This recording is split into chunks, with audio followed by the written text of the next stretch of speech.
Hello प्यारे बच्चों, कैसे हैं आप लोग। उम्मीद है कि आप लोग अच्छे हैं और आप लोगों की पढ़ाई अच्छी तरह से चल रही है। तो प्यारे बच्चों, आज का क्लास आपका क्लास 12th हिंदी चैप्टर 2, जिसका नाम है उसने कहा था। क्या नाम है? उसने कहा था। और उसने कहा था पाठ के लेखक जी कौन है? चंद्रधर शर्मा गुलेरी जी। कौन है? यही है जो आपके फोटो सामने दिखाई दे रहा है, चंद्रधर शर्मा गुलेरी जी। सबसे पहले मैं आपको बता दूं कि आज की क्लास बहुत ही शानदार होने वाला है, जो कि इस चैप्टर से सबसे पहले लेखक जीवनी देखेंगे। उसके बाद देखिए यहाँ पे हम लोग सब्जेक्टिव देखेंगे। इस चैप्टर में आपका जितना भी सब्जेक्टिव है ये सभी को कवर करेंगे। तो आप लोग क्लास को लास्ट तक देखना। अच्छा लगे लाइक कर दीजिएगा, चैनल पर नए होंगे तो सब्सक्राइब जरूर कर दीजिए। ठीक है, तो चलिए शुरू करते हैं। जो कि आपका यहाँ पे दूसरा चैप्टर नाम है, जो कि इस चैप्टर से हम लोगों ने ऑब्जेक्टिव को कवर कर चुके हैं। तो आज हम लोग देखेंगे इससे सब्जेक्टिव। ठीक है, तो इस चैप्टर का नाम क्या है? चैप्टर का सेकंड चैप्टर है, जिसका नाम है उसने कहा था। और इस चैप्टर का लेखक जी कौन है? चंद्रधर शर्मा गुलेरी जी, जो कि आपके सामने यहाँ पे दिखाई दे रहा है। तो सबसे पहले हम लोग लेखक जी का क्या देखेंगे? जीवनी कवर कर लेते हैं, इनका जन्म मरण सब देख लेते हैं। उसके बाद हम लोग सब्जेक्टिव को कवर करेंगे। जो कि प्यारे बच्चों, यह नोट्स बहुत ही सुंदर तरीकों से बनाया गया है, जो कि आप लोग देख सकते हैं। ठीक है, और इसको पाने के लिए आपको 62 043 17 8 72 पर व्हाट्सएप मैसेज करना है, कॉल नहीं करना है। ठीक है, और यह पीडीएफ आपको वहां पे दे दिया जाएगा और व्हाट्सएप ग्रुप टेलीग्राम ग्रुप में जोड़ दिया जाएगा। ठीक है, तो चलिए हम लोग शुरू करते हैं। सबसे पहले यहाँ पे आइए, जो हम लोग देखेंगे हम लोग जीवनी। यहाँ पे देखिए, सबसे पहले चंद्रधर शर्मा गुलेरी का जन्म 7 जुलाई 1883 तिरासी में जयपुर के राजस्थान में हुआ था। कहाँ हुआ था? जयपुर में हुआ था। राजस्थान का यह जिला है जो कि जयपुर है। ठीक है, तो प्यारे बच्चों, जयपुर में राजस्थान में हुआ था चंद्रधर शर्मा गुलेरी जी का जन्म। ठीक है, उसके बाद देखिए यहाँ पे चंद्रधर शर्मा गुलेरी का मूल निवास स्थान, मतलब अपना निवास स्थान, गांव का नाम क्या था? गांव गुलेर, जिला कांगड़ा, राज्य हिमाचल प्रदेश में था।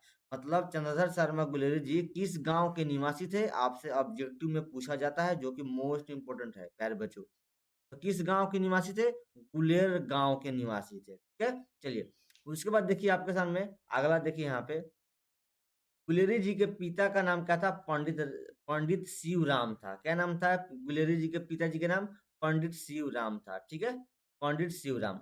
या उसके बाद देखिए, गुलेरी जी बचपन में संस्कृत से अध्ययन कर 1899 में इलाहाबाद तथा कोलकाता विश्वविद्यालय से एंट्रेंस तथा मैट्रिक किए थे। कब किए थे प्यारे बच्चों? संस्कृत अध्ययन में किए थे। संस्कृत में 1899 में इलाहाबाद तथा कोलकाता के विश्वविद्यालय से किए थे। ठीक है, तो चलिए उसके बाद देखिए यहाँ पे गुलेरी जी 1901 में कोलकाता विश्वविद्यालय से इंटर तथा 1903 में इलाहाबाद विश्वविद्यालय से बीए किए थे। आपसे पूछेगा गुलेरी जी कोलकाता विश्वविद्यालय से इंटर कब किए थे? तो 1901 में। ठीक है, और इलाहाबाद विश्वविद्यालय से बीए कब किए थे? तो 1903 में किए।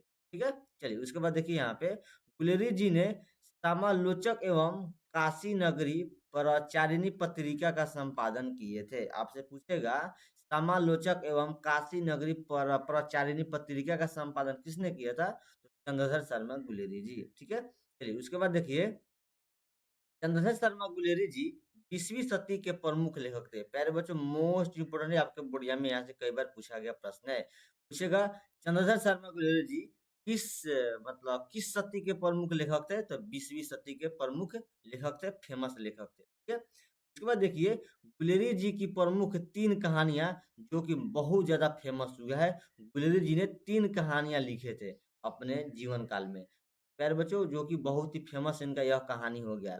पहला कहानी लिखे थे सुखमय जीवन, जो कि 1911 में प्रकाशित हुआ था। ठीक है, उसके बाद लिखे थे बुद्धू का कांटा, जो कि 1911 में प्रकाशित हुआ था। ठीक है, और जो आपका यह चैप्टर जिसका नाम है उसने कहा था, क्या नाम है? उसने कहा था। तो उसने कहा था आपका 1915 में प्रकाशित हुआ था। तो प्यारे बच्चों, ये तीनों का तीनों मोस्ट इंपोर्टेंट है, जो कि आपके बोर्ड एग्जाम में पूछा जाता है। आपसे पूछेगा उसने कहा था कहानी कब प्रकाशित हुआ था? तो 1915 में हुआ था। ठीक है, और आपसे पूछेगा ऑब्जेक्टिव में गुलेरी जी के कितनी कहानियां हैं? तो आपका 3 कहानियां। ठीक है, गुलेरी जी ने तीन प्रमुख कहानियां लिखे थे, जो कि तीनों यही है, सुखमय जीवन और बुद्धू का कांटा। ये दोनों का दोनों 1911 में लिखे थे। आइए वो आपका उसने कहा था जो कहानी है, वो आपका 1915 में प्रकाशित हुआ था, लिखे हुए, ठीक है। वह देखिए, गुलेरी जी द्विवेदी युग के प्रमुख निबंधकार एवं बहुमान विद्वान थे। आपसे पूछेगा गुलेरी जी किस युग के प्रमुख लेखक थे, किस युग के, तो प्यारे बच्चों द्विवेदी युग के, किस युग के, द्विवेदी युग के प्रमुख लेखक थे कौन, चंद्रधर शर्मा गुलेरी जी, ठीक है। तो हम लोगों ने यहाँ पे जीवनी को कवर कर लिए। तो प्यारे बच्चों आप लोग इसका स्क्रीनशॉट ले लीजिए, या आप लोग कॉपी में नोट कर लीजिए, अच्छा रहेगा, ठीक है। चलिए, उसके बाद हम लोग सब्जेक्टिव को एक एक करके कवर करेंगे, तो आप लोग लास्ट तक बने रहिए। अच्छा लगे लाइक कीजिए, चैनल पर नए होंगे तो सब्सक्राइब जरूर कर लीजिए। प्यारे बच्चों इसको बहुत ही मेहनत से बनाया गया है, तो आप लोग इसको अच्छे से कॉपी में नोट करते चलेंगे। और यह पीडीएफ नोट्स पाने के लिए सभी विषय के पीडीएफ नोट्स आपको मिलेगा, तो 62 043 17 8 72 पर हम पर मैसेज करिएगा, व्हाट्सएप ग्रुप में जोड़ दिया जाएगा। व्हाट्सएप ग्रुप में क्लास का लिंक भेजा जाता है, पीडीएफ नोट्स भेजा जाता है, टेस्ट कब होगा सभी के सभी इन्फॉर्मेशन दिया जाता है। और आपके बोर्ड एग्जाम में आपके बिहार बोर्ड का क्या नोटिफिकेशन आया है, कब एडमिट कार्ड आया है, कब क्या आया है, कब क्या आया है, सबका इन्फॉर्मेशन दिया जाता है, ठीक है। तो चलिए शुरू करते हैं। सबसे पहले हम देखेंगे मोस्ट इंपोर्टेंट सब्जेक्टिव है, जो कि आपके इस चैप्टर में जितना भी किताब में दिया गया है लाइन बाय लाइन सब्जेक्टिव सभी को कवर करेंगे, जो कि लघु उत्तरीय प्रश्न है, मोस्ट इंपोर्टेंट है, और आसान भाषा में आपको यहाँ पे याद कराएंगे, ठीक है। तो देखिए, तो पहला क्वेश्चन देखिए, पढ़िए क्वेश्चन से। उसने कहा था कहानी, उसने कहा था कहानी कितने भागों में बांटी हुई है, कहानी के कितने भागों में युद्ध का वर्णन है। प्यारे बच्चों यह क्वेश्चन मोस्ट इंपोर्टेंट है, आपके बोर्ड एग्जाम में कई बार पूछा गया प्रश्न है यह प्रश्न, ठीक है। क्या कीजिएगा आप लोग उत्तर में लिखिएगा, तो उसने कहा था कहानी 5 भागों में बांटी गई है, जो कि 3 भागों में युद्ध का वर्णन है। बस इतना लिख देंगे, आपको 2 नंबर कोई देने से नहीं रोकेगा। तो क्या लिखिएगा, उसने कहा था कहानी 5 भागों में बांटी हुई है, इस पूरी कहानी में 3 भागों में युद्ध का वर्णन है।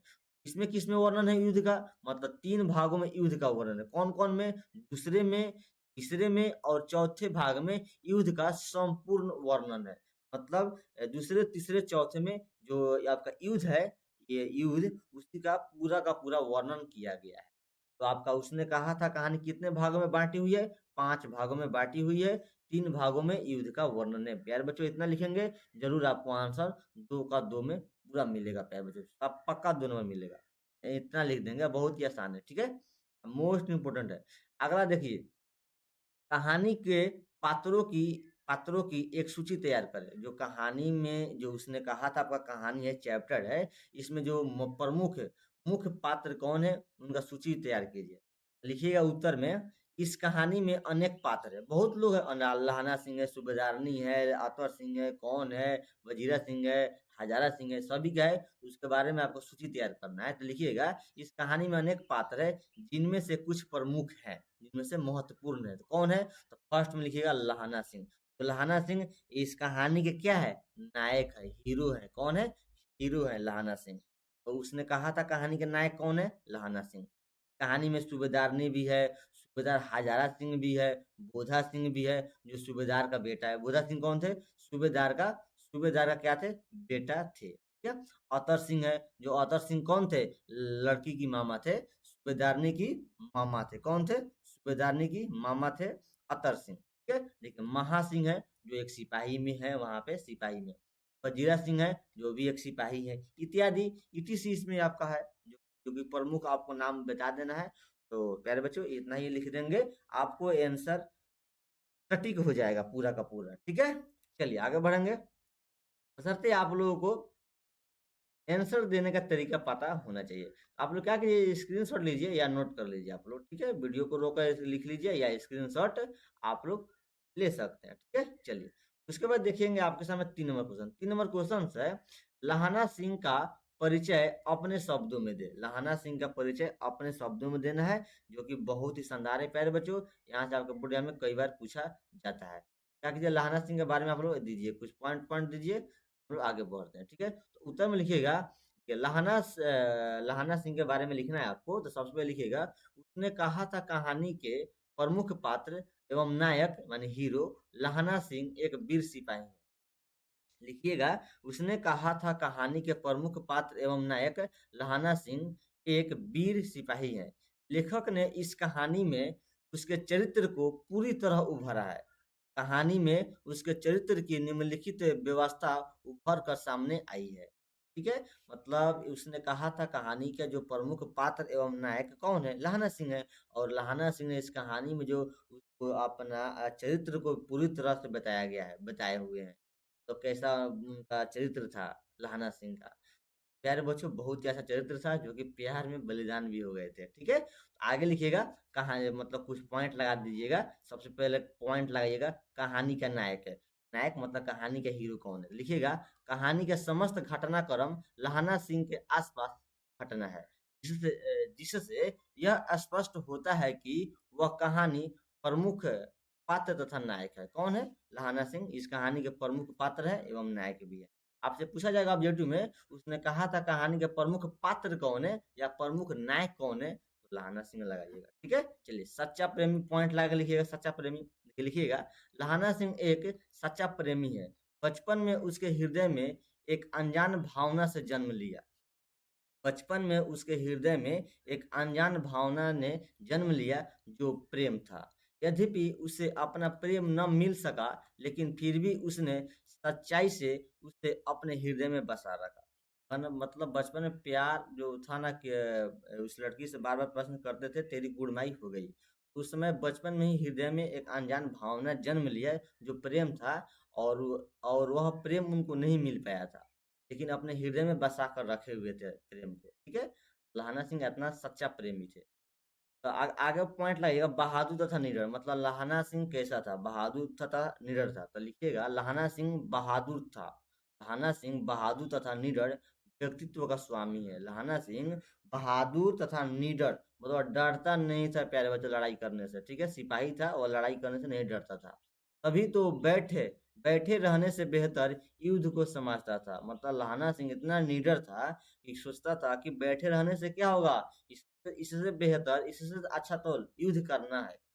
ठीक है? लहाना सिंह का यही चरित्र था प्यारे बच्चों। बहादुर बहादुर भी थे और निडर भी थे। तो उनका वचन पालन लिख लीजिएगा। सूबेदार नहीं, मतलब वचन मतलब जो वचन क्या लिए थे, क्या प्रण क्या लिए थे? सूबेदारनी लहाना सिंह से अपने पति और बेटे के प्राणों की रक्षा करने की बात कही थी। मतलब सूबेदारनी जो लहाना सिंह जिससे प्रेम करते थे, तो सूबेदारनी कही थी लहाना सिंह से कि मेरे पति और बेटे को प्राणों की रक्षा करना, जो युद्ध में लड़ाई करने के लिए सब कोई जा रहा था, सब बताए थे, बोली थी वह।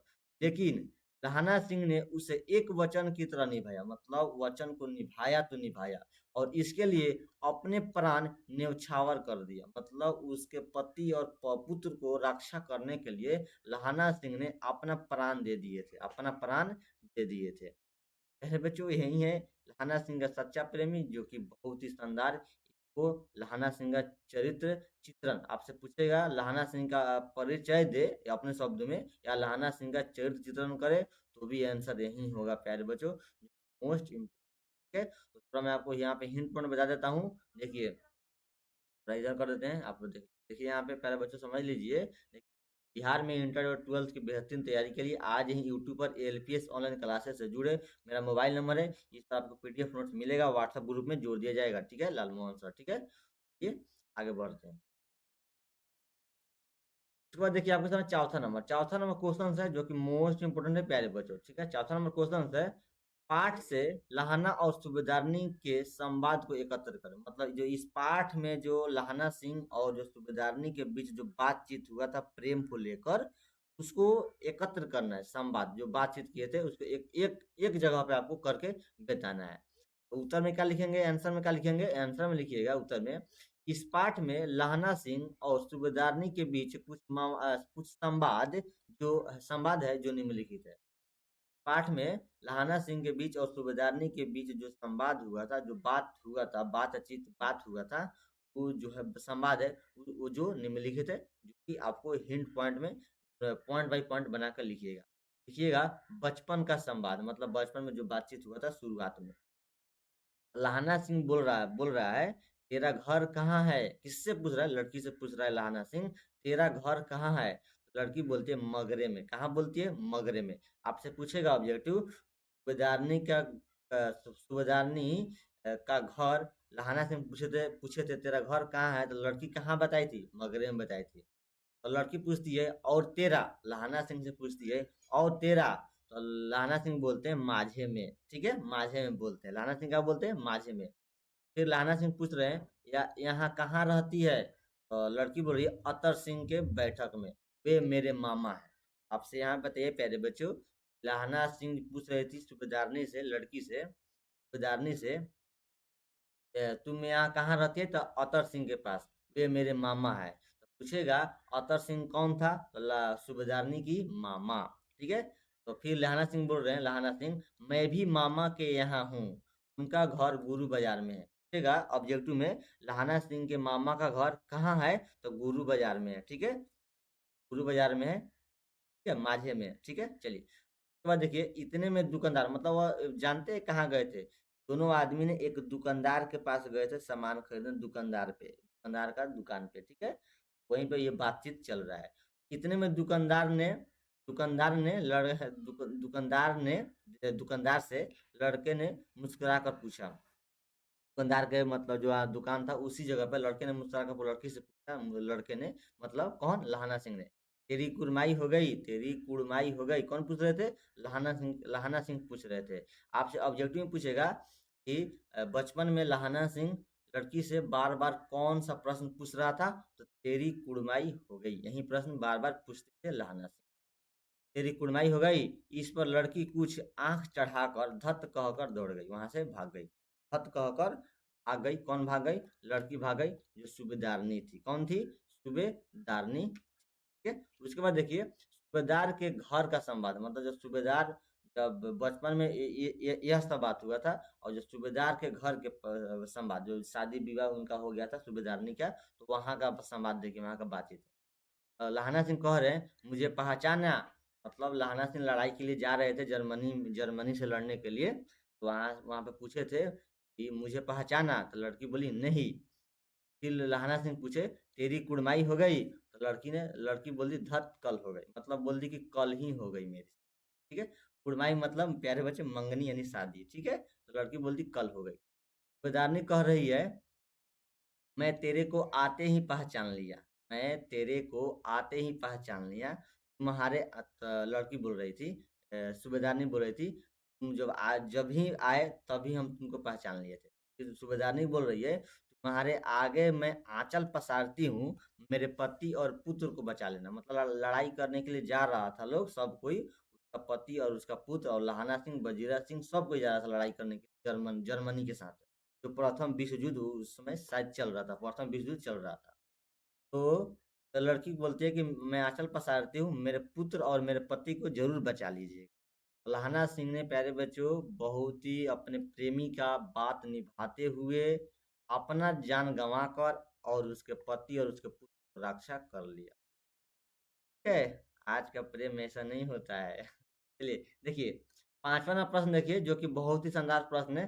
कल देखते नहीं यह रेशम से काढ़ा हुआ सालू, यह सुनते ही लहाना सिंह की क्या प्रतिक्रिया हुई?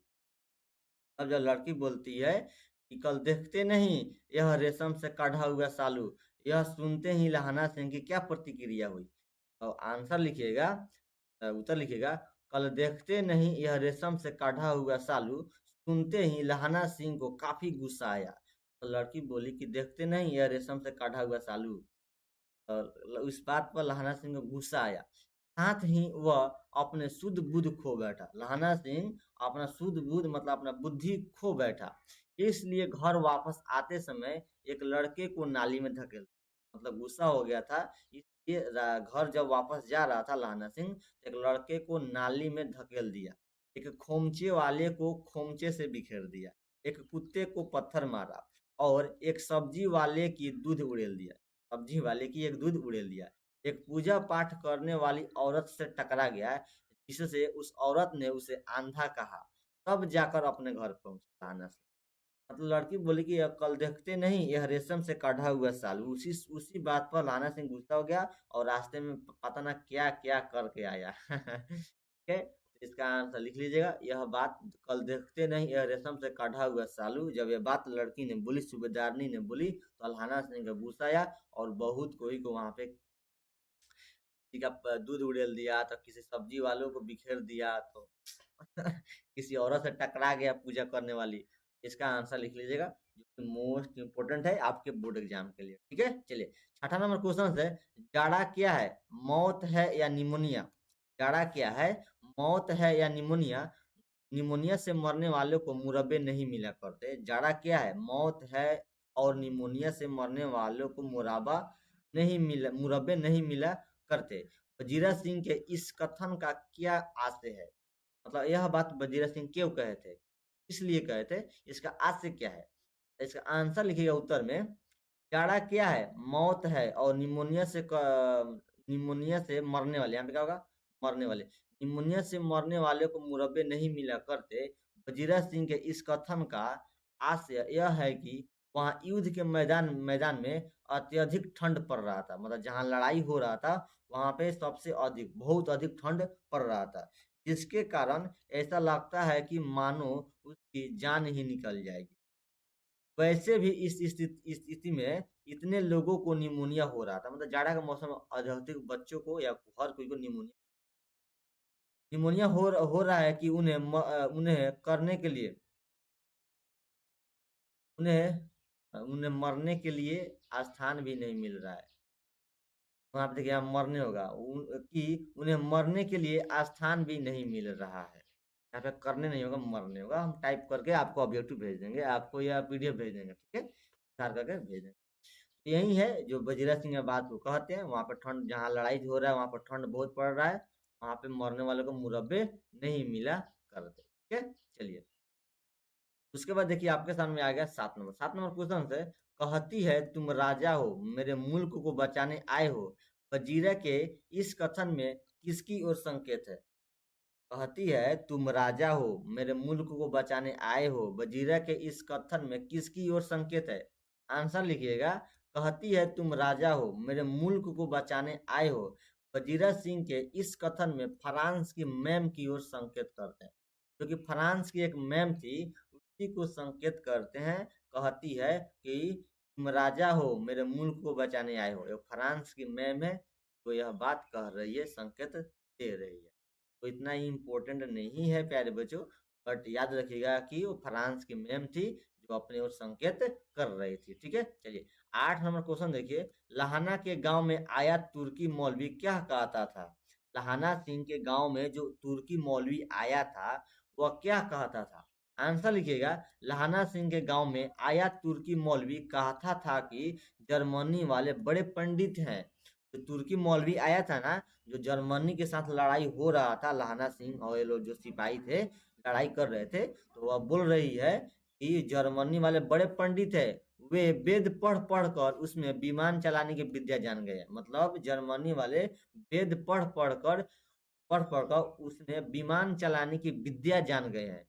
मंडी में बनियों को बहकत था कि डाकखाने से रुपया निकाल लो, सरकार का राज जाने वाला है।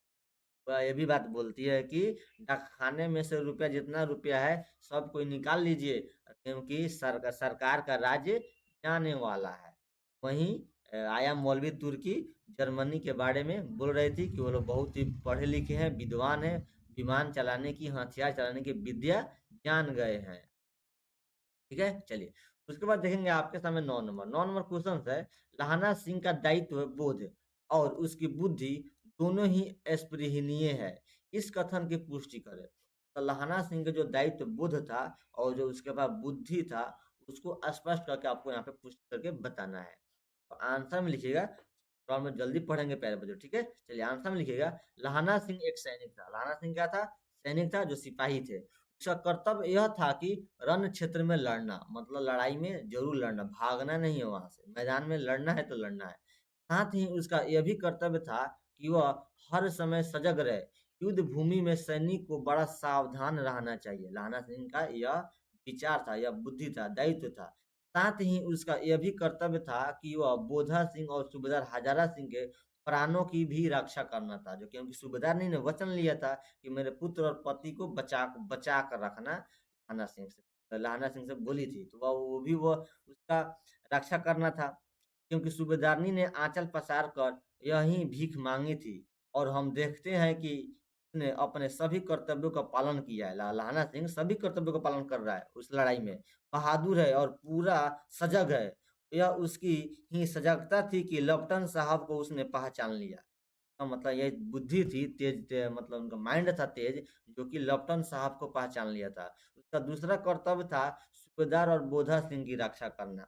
उस कसौटी पर भी वह खरा उतरता है, स्वयं जाड़ा खाता है, स्वयं ठंड खाता है। उस ठंड के लड़ाई मौसम में लड़ाई हो रहा था।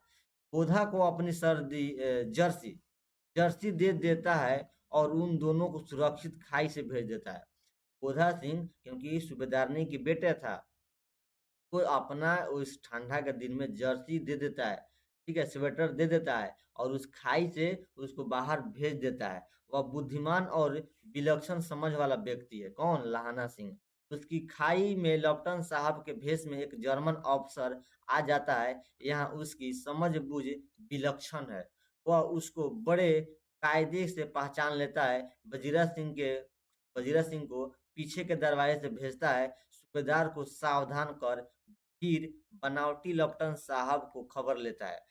के कथन बड़े बुद्धिमत्ता पूर्ण, इस प्रकार उसमें ये दोनों विशेषताएं अपने चरम पर है। ठीक है, लहाना सिंह लड़ाई कर रहा था और अपना लड़ाई करते समय सतर्क था, और सूबेदार हजारा सिंह और बोधा सिंह को भी बचाने को उसको चिंता था, उसका भी रक्षा कर रहा था। तो लहाना सिंह का यही दायित्व था, बोध था, उसका बुद्धिमान था। तो प्यारे बच्चों, आप समझ रहे हैं कि उसका बुद्धि कैसा है। तो अपने प्यार के लिए बहुत ही कुछ किया था, और लड़ाई भी अपने देश के लिए भी जान गंवा दिया। ठीक है, चलिए उसके बाद देखिए 10 नंबर प्रश्न आपके सामने। सप्रसंग एवं अभिप्राय अभिप्राय अभिप्राय बताएं। सप्रसंग एवं अभिप्राय बताएं, क्योंकि इसको आपको कुछ बताना है पॉइंट। ठीक है, क्या है अभिप्राय, क्या है सप्रसंग, देखिए पढ़िए। मृत्यु के कुछ समय पहले स्मृति बहुत साफ हो जाती है। स्मृति मतलब आत्मा अपना बहुत साफ हो जाती है। बहुत कोई जब मरने को होता है ना, तो बहुत कुछ सोचता है। जन्म भर की घटनाएं एक एक करके सामने आती है। जब कोई मरने लगता है तो सारी घटनाएं एक एक करके सामने आने लगती है। सारे दृश्य के रंग साफ होते हैं, समय की धुंध बिल्कुल उन पर से हट जाती है। इस पंक्ति को आपको स्पष्ट करके बताना है। ठीक है, तो आंसर लिखिएगा। यह पंक्तियां उस समय की है जब उसने कहा था कहानी में लहाना सिंह घायल होकर बोधा सिंह को अस्पताल भेज देता है। जब लड़ाई चल रहा था तो लहाना सिंह घायल हो गए थे, तो वहां से बोधा सिंह को अस्पताल भेज देता है, और स्वयं नहीं जाता है, और लहाना सिंह वहां से स्वयं नहीं जाता है। फिर वह वजीरा सिंह से पानी मांगता है। उस समय उस समय उसकी चेतना में उसका अतीत उभर आता है। व्याख्या यह है कि एक मनोवैज्ञानिक मानता है कि मृत्यु से पूर्व व्यक्ति का चित्त पुरानी स्मृतियों में उलझ जाता है। मतलब जो मनुष्य मरने को होता है, पुरानी जो व्यक्तित्व होता है, जो चित्र है, उसकी पुरानी यादों में उलझ जाता है, भूल जाता है। और उनमें से वह स्मृति जो उसके जीवन की सबसे महत्वपूर्ण स्मृति होती है, उसकी चेतना में उभर आती है। साथ ही उससे संबंधित अन्य छोटी मोटी स्मृतियां भी उसके सामने एक एक करके आती चली जाती है। हाँ सही है, कोई मनुष्य देखिए मरने को होता है, तो मरने लोग कहता है कि क्या हो रहा है, बहू आ रहा है, मतलब सपना देख रहा है, इधर से डगमगा रहा है, कुछ कुछ कुछ कुछ बोल देता है आदमी। साथ ही वह घटना अपने पूरे रंग के साथ उभर आती है। अब तक जो कि सुप्त पड़ी हुई थी अथवा उन पर धुंध चढ़ गई थी, वह भी साफ हो जाती है। लहाना सिंह की भी अमृतसर में एक बालिका से भेंट और सूबेदारनी का आंचल फैलाना और साफ साफ याद आ रहा था। सूबेदारनी ने आंचल पसार के भीख मांगी थी कि मेरे पुत्र और पति को रक्षा करना, वो भी इसको याद आ रहा है। यही उसके जीवन का मार्मिक प्रसंग, यही उसका बात था लहाना सिंह का, बताना था। सब प्रसंग व्याख्या बताना था आपको, कितना अच्छा है। अरे बच्चों, उम्मीद है कि आप लोग समझ चुके होंगे। उसके बाद देखिए 11 में देखिए, जो कि प्यारे बच्चों सभी आपको बुक से जितना क्वेश्चन है सभी को मैंने यहाँ कवर करा रहा हूँ। ठीक है, तो प्यारे बच्चे इतना मेहनत किया जा रहा है, तो अभी कभी आप लोग वीडियो को लाइक कीजिए, चैनल पर नए हो सब्सक्राइब जरूर कीजिए। ठीक है, और पीडीएफ नोट्स पाने के लिए 62 043 17 8 72 पर संपर्क कर लीजिएगा। ठीक है, वहाँ पे व्हाट्सएप में मैसेज कर दीजिएगा, आपको पीडीएफ नोट्स यहाँ पे दे दिया जाएगा। ठीक है, चलिए। आगे पढ़िए, क्वेश्चन पढ़िए, आपके सामने क्वेश्चन क्या है, मर्म स्पष्ट करें। मतलब क में और ख में दो क्वेश्चन दिया गया है, जो कि इसका मर्म को स्पष्ट आपको कर देना है। तो क में देखिए, अब के हाड़ में यह आम खूब फलेगा, मतलब अब के मौसम में यह आम खूब फलेगा। चाचा भतीजा दोनों यहीं बैठकर आम खाना। जितना बड़ा भतीजा उतना ही बड़ा आम है। जिस महीने उसका जन्म हुआ था उसी महीने में मैंने इसे लगाया था। तो आंसर लिखिएगा उत्तर में, जख्मी घायल लहाना सिंह मृत्यु के आगोश में समता चला जा रहा है। मतलब उसको घायल हो गया था, मृत्यु के गोद में धीरे धीरे समता मतलब चला जा रहा है, उसकी स्मृतियां उभर रही है। इसके साथ ही उसके मन में भावात्मक दृश्य भी कौंध रहा है, दिखाई दे रहा है, जिनके साथ कल्पना भी उभर आई है। वह ग्रामांचल का व्यक्ति है, अतः वहाँ की स्थिति उसकी चेतना में उभर आना स्वाभाविक है, और वह गांव का आम का पेड़ याद करता है। कल्पना बड़ी सुखद है, सामायिक है, और वह भी भावी कल्पना में डूब जाता है। कौन? लहाना सिंह डूब जाता है, मरने के समय डूब जाते हैं। इसी कल्पना से उसके सामने से उसके मृत्यु का भय चला जाता है। वह मतलब बौआ रहा है, डूब जा रहा है अपने कल्पना में, पुरानी यादों में डूबा हुआ है, और धीरे धीरे अपनी मृत्यु मृत्यु के गोद में जा रहा है। वह यह कल्पना करता है, वह जिएगा, मृत्यु पर भी विजय पाएगा और सुखी जीवन में भी जिएगा। नाना सिंह मर रहा है लेकिन सोच रहा है। तो इसी का बताना था प्यारे बच्चों, सप्रसंग मर्म स्पष्ट आपको कर देना था। इतना इम्पोर्टेंट नहीं है, बट आप लोग देख लीजिए, ठीक है। चलिए ख में देखिए, और अब घर जाओ। ख में है, और अब घर जाओ तो कह देना कि मुझे जो उसने कहा था वह मैंने कर दिया। मतलब जो उसने कहा था, कौन कहा था? लहाना सिंह से सूबेदारनी कही थी कि मेरे पति और पुत्र को रक्षा करना, तो वही जो मैं उसने कहा था वो मैंने कर दिया। उसने कहा था, चैप्टर का नाम क्यों पड़ा प्यारे बच्चों? क्योंकि सूबेदारनी ने कहा था कि पुत्र और पति को रक्षा करना, इसलिए इस चैप्टर का नाम उसने कहा था नाम पड़ा था। ठीक है, चलिए आंसर लिखिएगा। प्रस्तुत पंक्तियां उस समय का चित्रण करती है जब युद्ध में लहाना सिंह को शत्रु की गोलियां, मतलब शत्रु मतलब दुश्मन की गोलियां लग जाती है। वह बुरी तरह घायल हो जाता है तथा मरणासन अवस्था में पहुंच जाता है, मतलब मरने की अवस्था में वह पहुंच जाता है। अपना अंतिम समय निकट जानकर वह वजीरा सिंह से कहता है कि जब वह घर जाए तो सूबेदारनी से कहे कि उसने लहाना सिंह को जो करने के लिए कहा था वह काम लहाना सिंह ने पूरा कर दिया। अर्थात उसने अपने जीवन का अपने जीवन का अपने जीवन का त्याग, देखिए यहाँ पे, अपने जीवन का त्याग कर उसके पति हजारा सिंह एवं उसके पुत्र बोधा सिंह के प्राणों की रक्षा की है। इस प्रकार उसने सूबेदारनी को दिया हुआ अपना वचन पूर्ण किया। मेरे बच्चों, बहुत ही शानदार आपका यहाँ पे क्लास हुआ, जो कि बहुत ही मोस्ट इम्पोर्टेंट है। अच्छा लगा तो लाइक कर दीजिए, चैनल पर नए होंगे तो सब्सक्राइब जरूर कर लीजिएगा। तो प्यारे बच्चों, मैं आपको बता दूं कि देखिए यहाँ पे ऑब्जेक्टिव है, जो कि हम लोग इसको कर चुके हैं। ठीक है, और यहाँ पे आपका क्या है प्यारे बच्चों, ये आपका नोट्स बनाया गया है। ठीक है, नोट्स बनाया गया है, जो कि यहाँ आपको दिया जाएगा। बहुत ही मेहनत किया जा रहा है, तो आप लोग क्लास को अच्छे से देख लीजिए, कॉपी में नोट कर लीजिए। अच्छा लगा लाइक कर दीजिए, चैनल पर नए होंगे सब्सक्राइब कर लीजिएगा। ठीक है, जो कि दूसरा चैप्टर आपका समाप्त हो गया। इसके बाद हम लोग देखेंगे तीसरा चैप्टर। ठीक है, तो उसका भी ऑब्जेक्टिव सब कर लेंगे। Thank you, bye bye, tata. मस्त रहिए, व्यस्त रहिए, पढ़ते रहिए।